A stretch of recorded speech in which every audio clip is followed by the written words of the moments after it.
好，那么前一阵子啊，那个海峡什么电信，海峡电信，然后被 NCC 罚了30万，对不对？大家就骂说你罚这么轻，对不对？诈骗集团重卡。好了 ，NCC 现在对台湾之星罚你1600万，所以你的员工勾结这个诈骗集团哦，那史上最高了哈。那台湾之星说这不确定的事情重罚我们要这个行政诉讼啊，乱罚我啊。那这个为什么？他就说现在这些诈骗团体是他从电信公司啊搞的这个 SIM 卡，然后送到中国大陆去，然后所以你经常你抓不到，当然说在国外什么这个也在国外，那个也在国外抓不到啊，所以他们检察官就认为说应该控管源头了哈。不过呢，这个检察官也检调方面是说呢，你 NCC 放任申办，你放任当时那么一大堆几万个在外面的假门号。然后呢，你现在在重罚他，你是把这个把关责任撇开了，明明就是你该负责任，我罚他一下，你罚他一下就好了，已经都天女散花，到处都有了这些假的这些电信卡啊，那所以呢，说他是把关责任撇开了啊。那另外呢，他这个也很可恶，有内鬼，然后呢躲过控管，因为公司要讲都会有些控管，要 know your customer 啊，要知道是谁，唐湘龙申请，蓝轩申请，要知道。怎么不知道谁申请就给了啊？所以呢，2万组门号都被这个等于是骗走了哈。那到底怎么回事？我们看一下。NCC 指出，台湾之星并未落实查核客户的身份，甚至疑似有员工呢教导别人如何申请大量的电信门号，显示说他们的内控失灵，因此重罚。电信业者台湾之星遭 NCC 重罚，金额高达1600万元，是电信业财主最高纪录。因为他们被查出有员工涉案，与诈欺集团合作，将门号卖往大陆。这些门号都是转售给中国的犯罪集团，作为稀设账户，造成犯罪断点使用。要申办一个电信门号可没这么容易，从审核身份到取得都得一一把关。没有想到疑似在这个环节出包了，台湾之星员工疑似内神通外鬼。NCC 认为台湾之星有疏忽，内控机制失灵，加重裁处，并要求台湾之星1个月之内提出改正报告。NCC 展开行政调查，并比对检警提供的资料，证明查出罗姓主嫌与台湾之星的蔡姓员工合作，主嫌找人头成立8间企业社，申办2.4万个门号，分成47次寄往大陆，更早在台湾就开通好，让诈骗集团作为虚设账户使用。对于 NCC 重罚，台湾之星表示将会提出行政诉讼，而涉案的蔡姓员工已经在7月19号离职，是否还有其他共犯还要调查。目前 NCC 查出台湾之星旗下12家涉案的企业客户中，多是虚设的企业社，透过申办大量的门号作为诈骗使用，还有4家在审核中，若有违规会再次做出处分。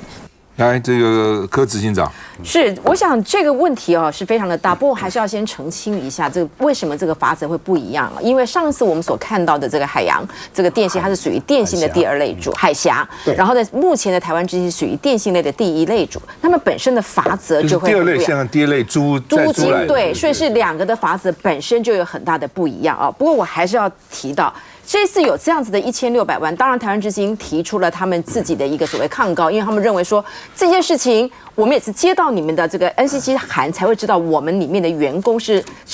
内神，你之前都没有让我告知，突然间一个函就叫我要赔1600万，这是他们为什么要提出这个所谓抗告的一个行政诉讼一个最主要的一个原因。不过我觉得这件事就凸显目前来说，整个 overall 来看，就是目前的诈骗里面，你当然要防堵的3层嘛。第一个就是你电信公司的账号，你必须要就像刚刚大哥所提到的 know your customer。那第2个就是金管会嘛，金管会必须要知道这个所谓的钱的流向。第3个就是属于第三方平台，就是我们的数位部，好不好？数位部你做到这个部分，你也要做一个所谓侦查检核的一个工作。这3层从电信、从金管到数位，这3层全部灌在一起，才有办法防堵我们目前为止很多的账号被盗到中国，然后用不同的方式来去做这个所谓的诈骗的这个层面。可是你现在很显然的，你就是在第一个台湾之星就是触犯了这些法，你就给他罚个款。可是后面这个源头，然后呢，最重要的是，难怪今天很多的社论就在提到 NCC 难道没有任何一点责任吗？今天却由 NCC 来告诉我们他的罚则是如何。那你自己是一个这个本身你一个最高的一个主管单位，你自己的疏漏难道没有任何的这个权责需要去做分担吗？所以我们只能说这件事情凸显诈骗之下面中，台湾即使很想做一些的改善，可是很显然，从这样子的一个罚则当中，还没有办法彻底解决这样的问题。也难怪会有人说，那过去的诈骗的这个部分，你政府到底跟他们之间有没有内神通外鬼，像台湾之星一样，你也没有一次讲得很清楚。所以台湾人民上百亿的诈骗的这样的金额，政府如果拿不出一点手段的话，真的是会非常严重。所以这边也特别讲，媒体说控管源头才能够彻底阻诈啊，源头要控管哈。那跟这个你说到底有没有内神通外鬼？另外一个这个洪威哈，他说哈，还有一个跟 IMB 一样的这个也就吸了20亿的这个诈骗的金哈，说呢这个叫做几年以前有一个叫3联集团吸金20多亿，他的主嫌叫徐少东，他的手法跟 IMB 主嫌一样，都是结交政商权贵，然后在脸书 po 合照哦，然后这个徐少东呢合照的对象包括陈水扁啊，包括张博雅，包括李大为，还有很多现任立委。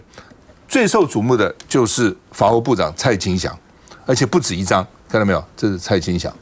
哦，不止一张跟蔡清祥一起合照哦，所以他就会认为说，你都能够跟法务部长合照了，对不对？所以呢，主嫌口中的重要人士，因为他在这个起诉书里面有，起诉书里面有重要人士是谁？那是蔡清祥吗？那现在王宏威说他就是蔡清祥，倒是怎样啊？法务部长怎么天天给他照相，这干嘛？是啊。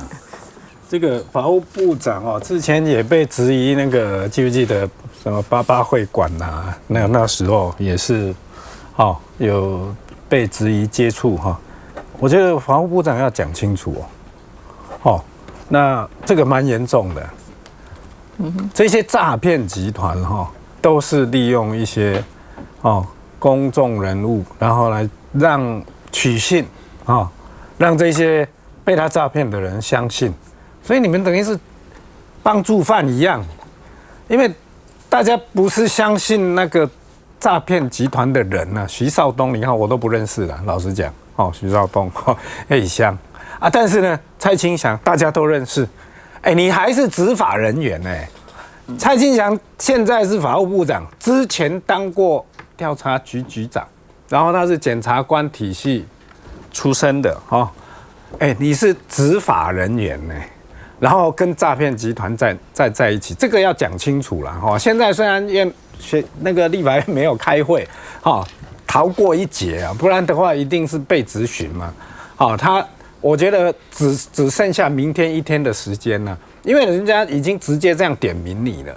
王宏威会敢这样直接点名你，有所依据嘛？那你就不得回避，没有回避的空间了那我再讲一下。像那个刚刚讲到的那个诈骗的门号那个之前这个海峡电信那个很离谱啊，它是这个第2级的，它不是自己有门号，它需要去买门号，它要跟中华电信拿门号所以它是第2类的。结果他拿来的门号大概是2万个门号。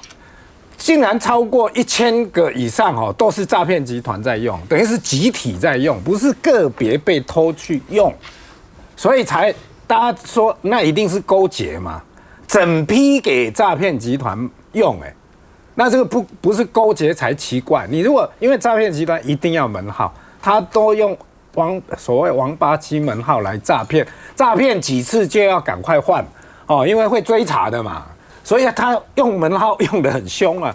那你这些业者就是集体一次就绑了一堆门号给他们用，他们不可能诈骗集团不可能一个一个去申请一批，对，他一定上好是规批1000支给我，所以那个海峡电信就是这样，我觉得那个是涉嫌非常重大，因为你一下子1000多支都是诈骗集团在用，所以被罚30万，大家才会觉得说太轻了当然现在他那个现在他还在，他的罚则是20万到100万，对，还是轻啊，你罚30万而已，100万都轻，1000个门号被歹徒用被他应该一个门号罚一个罚，他最高是100万嘛，一罚一号一罚这样。现在最高罚则是100万，你罚了那个30万也不痛不痒的了那也太轻。好，那我要讲的就是说，除了法制面该怎么去做立法这些，其实它最主要的就是说那个钩机啦，就是说你第一类的卖给第二类。那你对他们怎么卖？那个门号你都没有去勾稽，也没有一个制度可以去了解说，这是不是真的？是那个自然人是在使用的，都没有这个制度可以勾稽，所以只要卖出去了，钱赚了就好了。然后第二类的人也是把门号卖出去，然后他就赚了他的钱，中间还去赚那个使用费他会用嘛，所以不负责任啊。第一类的、第二类的都不负责任，那这个部分要去建立一个能够随时勾稽的制度啦。我觉得还不止这个，我觉得包括我们刚才讲这个部分 ，NCC 对于这些就是电信的门号没有用实名制，现在才在说都是你们的责任，事情他没有做。事实上，另外对于脸书，因为这一波的诈骗，一个是电信账号，一个就是就是脸书上面的这一些所谓的投顾公司用名人去诈骗，他也一样啊。后来呢，现在政府也说那这个脸书要实名制，就脸书根本不甩他，然后呢 ，NCC 就没批条了。所以我的意思就是说，事实上，我们的政府为什么这一次会讲到说什么金管会啦、NCC 啦、这个数位部是三大被批评为叫做什么打诈及三大战犯，是检察官开了一个研讨会批评我们的政府单位，这3个单位是战犯呢？为什么？因为就是检察官来说，你这些政府单位都应该要张起一张网，是防治犯罪的网，你应该要把每一个漏洞堵起来才对，就你都没有。然后事后发生了之后呢，拖了那么长的时间，然后呢，一个都讲说是业者的错，然后呢讲说那这个我们来改善好了，说那有实名制，发现呢这个脸书管都管不到，美国的谁敢管他？所以呢，摸摸鼻子也就不再讲话了。所以我真的觉得我们的政府非常的糟糕，就针对我们目前看起来这个诈骗，这个真是满街横行。一方面只会要求民众要小心，民众要小心，民众要防止被诈骗，但是你从来没有能力去真正去防治诈骗，让这些诈骗的集团不敢去做这些事情。因为自己本身，当你自己的本身的官员都跟诈骗集团的人看起来可能有私下的交情，还合照的时候，大家怎么会相信你？他怎么会相信你政府真的有在做事情呢？蔡金祥他有回答了，他说他是我在法务部长之前人家介绍认识的，当时他也没有案子啊，你们不要用相片来论断，因为呢，这个王宏威说这个徐少东这个骗子他说呢，问讯中你应该知道当天有重要人士打了2通电话给我，而且另外一个重要人士也打电话给我，我没接，所以呢，现在要问了，这个2位重要人士是谁？是不是蔡金祥？立委在问这个法务部长，我觉得这点要交代清楚哈。那另外谈到这个假电话，除了讲你们刚刚讲这些脸书诈骗，我突然想起来网军有没有？我曾经看到网军他那个机房几百支电话，因为他一个电话就可以申请什么这个什么账号啊什么的，他摆了一堆电话，一个人雇50支，一个贵很多就是网军。为什么你看网军什么大举来杀你啊，大举侵入啊？他就搞那么网军，你可以付钱的，你可以找这个相关的公司广告或公关公司，你付钱给他多少钱，他就帮你制造多少网军，可以这样子干的。这你也不查，网军都把这个电话来这样运用的。续下再回来。对。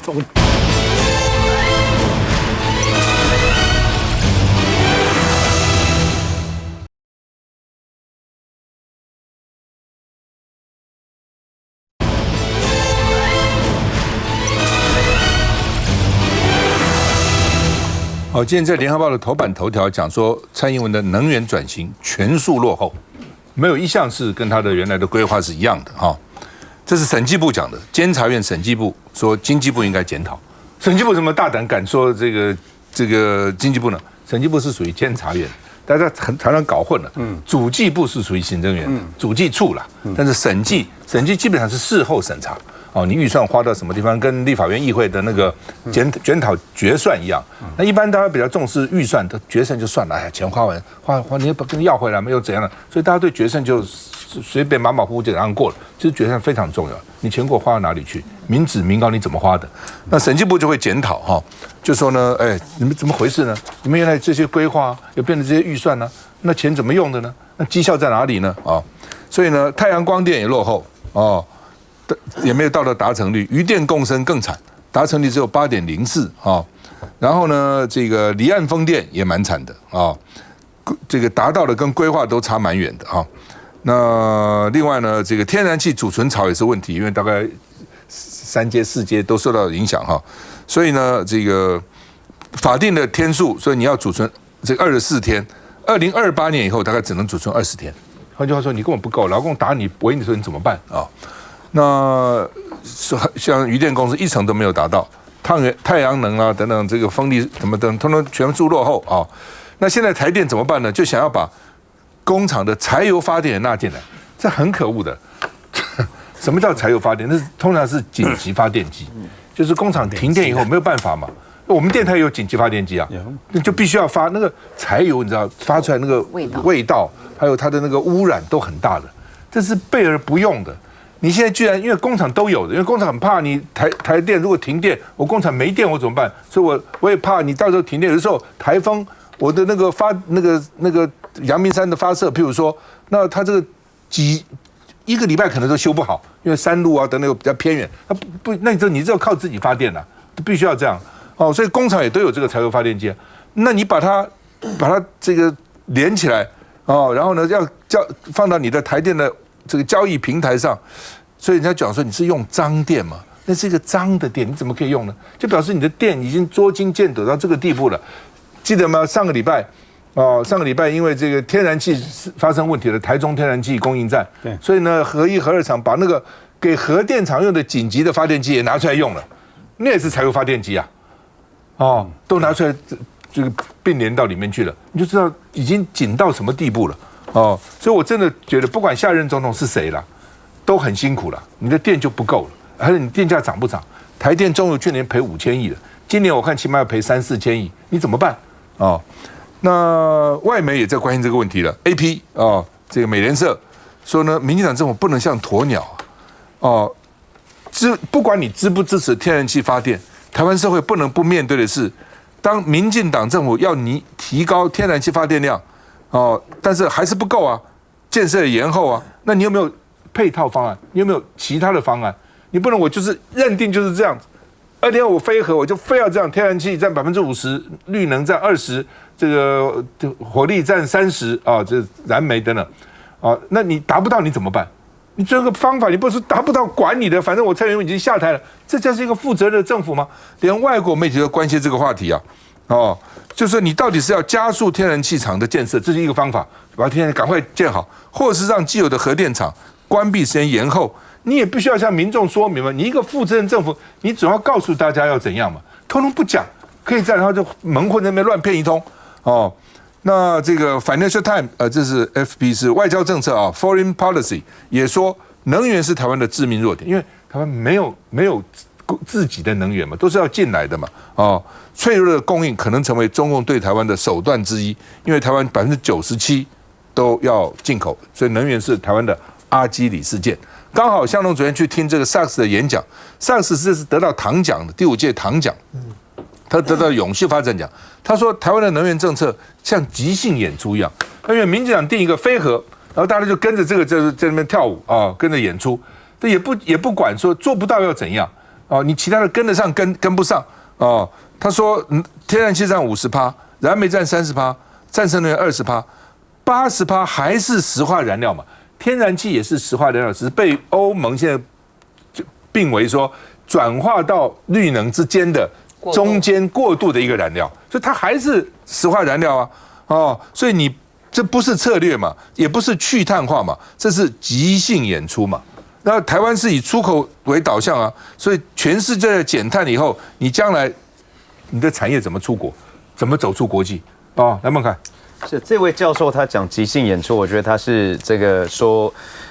好听话了哈。如果说就我来讲的话，这根本就是短视近利啦。为什么？因为这样讲呢，有一句话讲得很好，错误的政策比贪污更恐怖，但是最恐怖的其实是既贪污又错误啊。我们为什么这样讲呢？其实从民进党上任以来，要推动所谓的非核家联2025这样的一个目标，而25、30、50、20的绿能。过去这段时间，不是这20的绿能变成是很多利益团体，变成是很多的黑箱的一个状况吗？所以才会有台南88枪，所以才会有这个光电利益，所以才会有很多的所谓的绿能蟑螂横行，不是这样子吗？再者，2025非核家园，我之前一直强调啊。20、30、50，我在经济委员会、立法院就已经质询过王美花部长，也确实证实了，他就讲说2025绝对达不到。那如果说达不到的时候，这20的绿能没有办法达到20的话，它多出来的部分、少掉的部分是要由燃气来补的。换言之，50的燃气其实会超过50，会高达可能5%、6%，而还有30%是燃煤。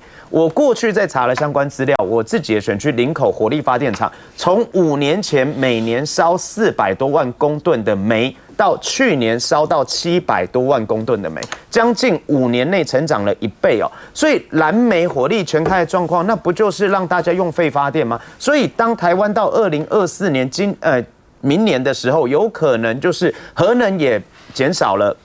绿能上不来，80%以上甚至85%都会用火力全开来燃煤燃气发电，这真的是我们台湾大家想要看到的状况吗？所以错误的能源政策真的是现在我们面临到的问题。刚刚讲到，如果能源政策涉及到贪腐，那当然就是要严正处理哦。但是据说目前我们遇到的状况是说，再生能源的进度的确有落后，可是呢，这个方向是不是台湾该走的方向哦？那我认为是正确的方向哦。那也要跟大家就是说补充一下，目前我们的供电其实核能占不到1%，那太阳能呢？根据我看到的数字，它几乎是核能的2、3倍哦。那台电这边也让我们大家知道，希望能够澄清，就是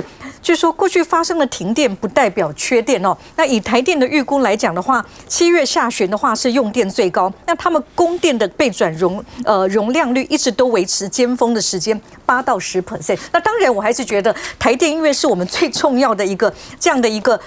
公司哦，高度监督它是对的。那可是关于就是说台湾未来哦，那再生能源的方向哦，我认为就是说这是没有办法走回头路。那做的太慢的部分，那配合台湾社会现在需要的公正转型，不管农民渔民的利益哦，那我觉得适当的检讨，那如何各界就跨党派一起来努力，这当然是永远我们要继续辩论跟讨论的。美君。我觉得问题非常非常严重的原因在于说，第一个，它不只是能源政策，它同时是一个产业政策。它另外的话呢，不只是说一个政府是否有能力知道全世界的科技的趋势的不断的迭代、不断的进步、不断的改善的问题，是还面对一个它对于它过去曾经错误的政策，是不是有勇气去面对的问题。所以我觉得有关于能源政策谈到现在，大家都会非常的觉得非常的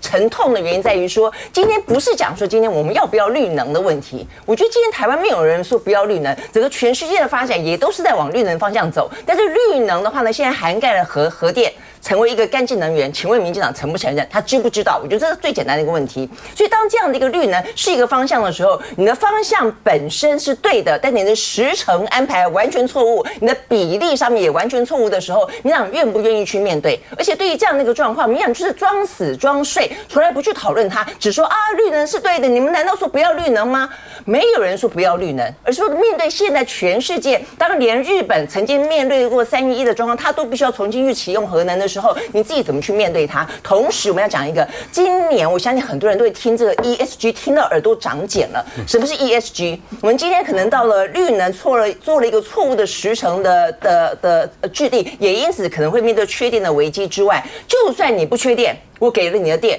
你的电是干净的电还是肮脏的电？刚刚赵先生有讲到过了嘛？我们今天里面那么多的用火力发电的这个电，那所以就对产业来说叫做脏电。你脏电从2025年、2030年、2050年不同的时程都有什么欧盟的、全世界的叫做碳中和，叫做净零排放。你如果说在苹果的产业链当中，你里面含有脏电，你卖给他，我告诉他根本不买。所以对我们这个产业链来说，整个来说是一个产业上面出口、外销等等的问题。所以这个问题你政府能解决吗？所以一个是缺电的问题，第二个是如果不缺电，你给了什么电的问题。那更何况在这个整个过程当中，又有灭农的问题，又有毁渔的问题，你都不用去面对吗？我们的下一代以后看到多少的农村风貌，看到了我们什么样的个粮食的发展？你今天说不是稻子的就不能够种吗？那种地瓜不是种吗？种西瓜不是种吗？种花生不是种吗？我觉得这些问题都没有好好去讨论它，更不用说中间还因为你赶着要去进行风电，赶着去进行光电，哪一个风电哪一个光电没有贪污发生？这些年都在发生贪污，都在发生政商勾结。那民进党是眼睛瞎了吗？民进党现在讲法是说了哦，就是说现在反正核电已经关了两个厂了，对不对？所以现在只剩下核3厂，核3厂大概占7%了。整个台湾的发电大概占7%哈，3个厂加起来。可能还不到7%哈，3个厂加起来大概十几%多，10%多一点哈，